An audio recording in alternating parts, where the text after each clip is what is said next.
કેટલાક અમેરિકન્સ હજુ પણ એવું માની રહ્યા છે કે ઈરાન વોર ટ્રમ્પની એક એવી ભેદી ચાલ છે કે જેને હાલ કોઈ પણ નહીં સમજી શકે.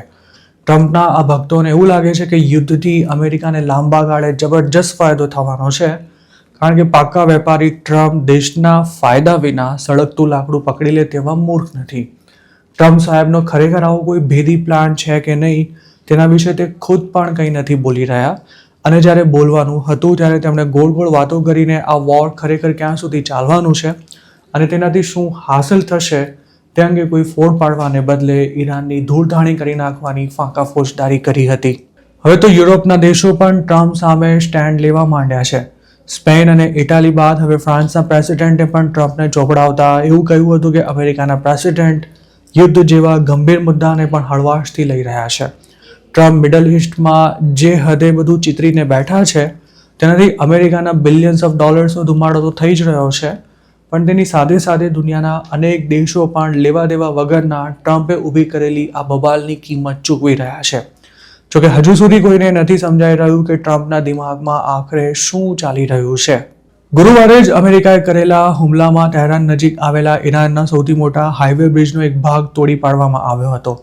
B1 બ્રિજ પર થયેલા આ અટેકમાં 8 લોકોના મોત થયા હતા, જ્યારે 95 લોકો ઘાયલ થયા છે. અમેરિકાનો દાવો છે કે આ બ્રિજ ઈરાનની મિસાઇલ્સ અને ડ્રોન્સ માટે મહત્વનો સપ્લાય રૂટ હતો. જોકે ઈરાનનું એવું કહેવું છે કે આ બ્રિજ હજુ સુધી ચાલુ થયો જ નથી, જેથી તેના પર મિલિટરી એક્ટિવિટી થતી હોવાનો કોઈ સવાલ જ ઊભો નથી થતો. અમેરિકાએ કરેલા હુમલા બાદ ઈરાન પણ ગિન્નાયેલું છે અને તેણે પણ પોતાની આસપાસના દેશો પર આ જ પ્રકારે હુમલા કરવાની ધમકી આપી છે. આમ તો ટ્રમ્પે અગાઉ ઈરાનના તમામ પાવર પ્લાન્ટ્સ અને અન્ય ઇન્ફ્રાસ્ટ્રક્ચરને ફૂંકી દેવાની વોર્નિંગ આપી હતી, પણ ત્યારબાદ તેમણે ઈરાનને થોડી મોહલત આપવાની પણ જાહેરાત કરી હતી. ઈરાન અને અમેરિકા વચ્ચે ખરેખર કોઈ વાતચીત થઈ રહી છે કે કેમ તે પણ દુનિયાના કોઈ દેશને ખબર નથી, અને ટ્રમ્પ તેના વિશે જે દાવા કરી રહ્યા છે તેના પર કોઈને વિશ્વાસ નથી. ટ્રમ્પે ધાર્યું હતું તેના કરતાં ઈરાન ઘણું વધારે મજબૂત નીકળ્યું હોવાથી હવે ખુદ ટ્રમ્પની હાલત પણ ડબ્બામાં પુરાઈ ગયેલી બકરી જેવી થઈ ગઈ છે. પણ યુદ્ધ વધુને વધુ ખતરનાક બની રહ્યું હોવાથી વિશ્વભરમાં ઉચાટ પણ વધી રહ્યો છે. અમેરિકાએ ઈરાન પરના હુમલા ચાલુ રાખવાની જાહેરાત કરતા ક્રૂડના ભાવમાં ગુરુવારે મોટો ઉછાળો આવ્યો હતો અને હવે તે $110 સુધીના ફ્યુચરમાં પહોંચવાની તૈયારીમાં છે. ઈરાન વોરને કારણે માત્ર ક્રૂડ જ નહીં પણ ફૂડના ભાવમાં પણ વધારો થઈ રહ્યો છે. United Nations food and agriculture ઓર્ગેનાઇઝેશને શુક્રવારે અંગે જણાવ્યું હતું કે માર્ચમાં ફૂડ પ્રાઇસીસ સપ્ટેમ્બર 2025ના સ્તરને ક્રોસ કરી ગઈ છે, અને જો યુદ્ધ પૂરું ન થયું તો એનર્જી પ્રાઇસની સાથે ફૂડ પણ સતત મોંઘું થતું રહેશે. અત્યાર સુધી ફૂડની કિંમતમાં જે કંઈ વધારો થયો છે તે ટ્રાન્સપોર્ટેશન કોસ્ટમાં થયેલા વધારાને આભારી છે. પણ જો વોર 40 દિવસથી વધારે લાંબુ ચાલ્યું તો ફર્ટિલાઇઝરની તંગી ઊભી થવાની પૂરી શક્યતા છે, અને તેના કારણે ખેડૂતો વાવણી કરવાનું ટાળશે કે પછી ખાતરની ઓછી જરૂર પડતી હોય તેવા પાક લેવા તરફ વળશે. જો ખરેખર આમ થયું તો ચાલુ વર્ષની સાથે આવતા વર્ષે પણ અનાજ અને કઠોળ સહિતની ખેત પેદાશોના ભાવ ઊંચા રહી શકે છે. ઈરાનનું વોર કેટલું ભયાનક બની ચૂક્યું છે તેનો અંદાજ એ વાતથી પણ લગાવી શકાય છે કે હાલ ક્રૂડના ફ્યુચર કોન્ટ્રાક્ટના ભાવ ભલે $110ની આસપાસ ચાલી રહ્યા હોય, પણ રિયલ વર્લ્ડ ઓઇલમાં ગુરુવારે જ બ્રેન્ટ ક્રૂડનો ભાવ $141 પ્રતિ બેરલ સુધી પહોંચી ગયો હતો, જે દર્શાવે છે કે ક્રૂડની વાસ્તવિક કિંમત છેલ્લા એકાદ મહિનામાં જ લગભગ 2.5 ગણી વધી ચૂકી છે.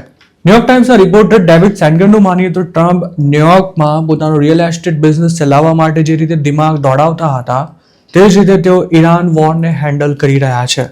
જોકે અહીં તેમના દરેક દાવ ઊંધા પડી રહ્યા છે તેવું સ્પષ્ટ દેખાઈ રહ્યું છે. ટ્રમ્પની અનેક પ્રકારની ધાક ધમકીઓ તેમજ હુમલા બાદ પણ ઈરાન તેમને કોઠું આપવા તૈયાર નથી.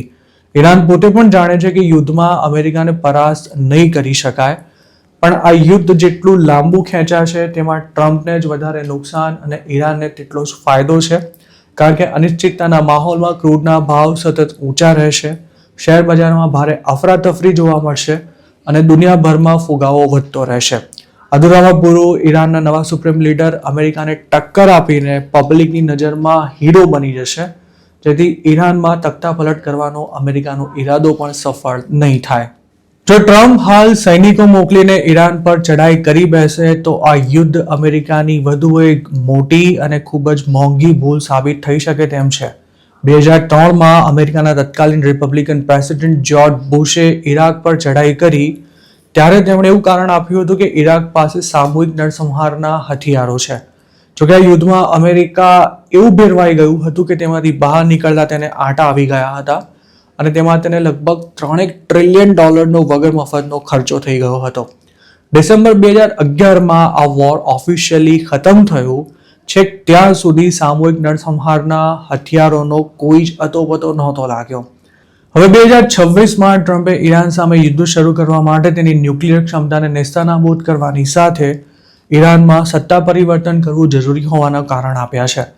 જોકે ઈરાન પાસે ખરેખર ન્યુક્લિયર બોમ્બ બનાવી શકાય તેટલું મટીરિયલ છે કે કેમ, અને જો તે છે તો હાલ ક્યાં છે, તેમજ કઈ સ્થિતિમાં છે, તેમજ અમેરિકા કઈ રીતે તેનો નાશ કરી શકે તેનો પણ ટ્રમ્પ પાસે કોઈ નક્કર પ્લાન કે જવાબ નથી, અને ન તો ઈરાનની ન્યુક્લિયર કેપેસિટી અંગે પણ અમેરિકા પાસે કોઈ પ્રૂફ છે.